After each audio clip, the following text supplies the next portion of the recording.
Next question. You have 1 minute.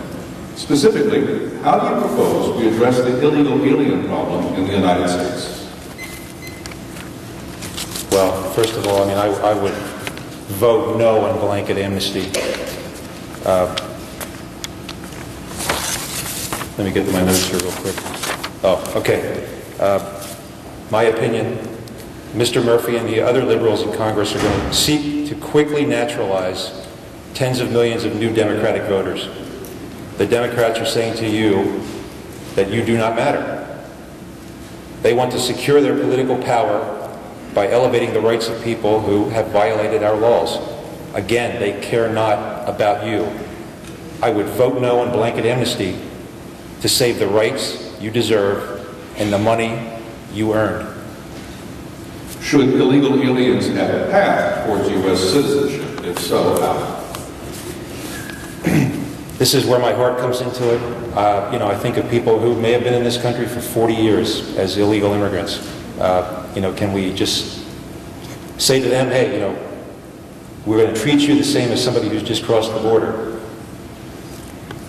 Probably not. You know, we might have to phase in something that, you know, is a function of how long an illegal has been in the country, that they can and must pursue citizenship within a period of time, and if they don't, then they have to leave. But otherwise, if they do get citizenship within a period of time, they get naturalized.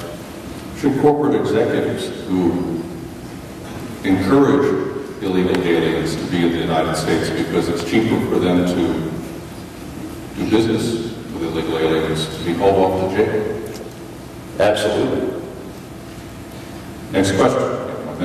What is the most serious error in America's current national defense policy? Treating terrorists as if they're criminals.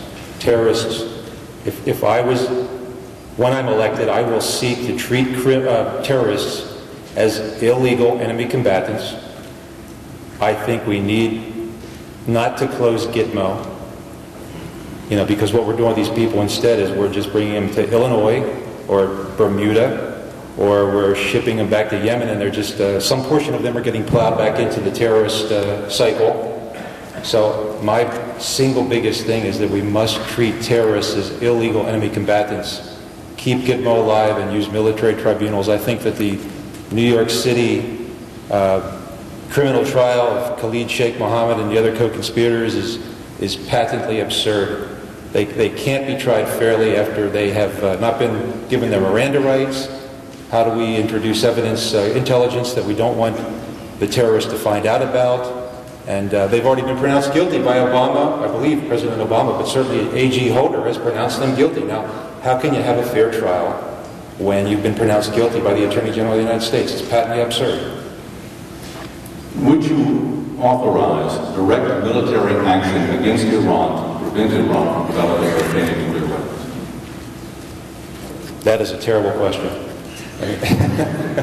I mean, no, sorry, not to you. I mean, that's a terrible question for anybody to have to face, because we cannot live in a world where Iran has nuclear weapons. Sorry.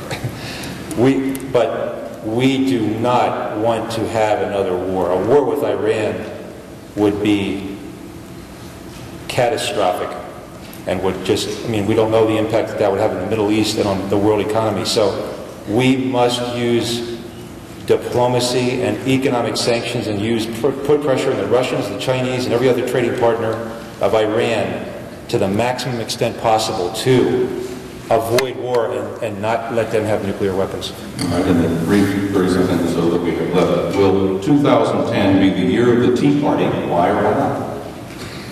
I think it will.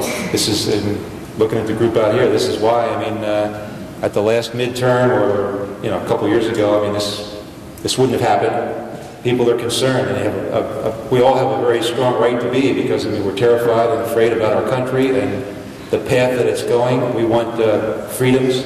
We want the free market. We want a government. We want a government operating under the Constitution. We don't want the government hijacking our Constitution and our traditional values and our traditional systems that have worked so well for this country. It is still and will remain the best country that the world has ever seen. Mr. Ira Hoffman, thank you, sir.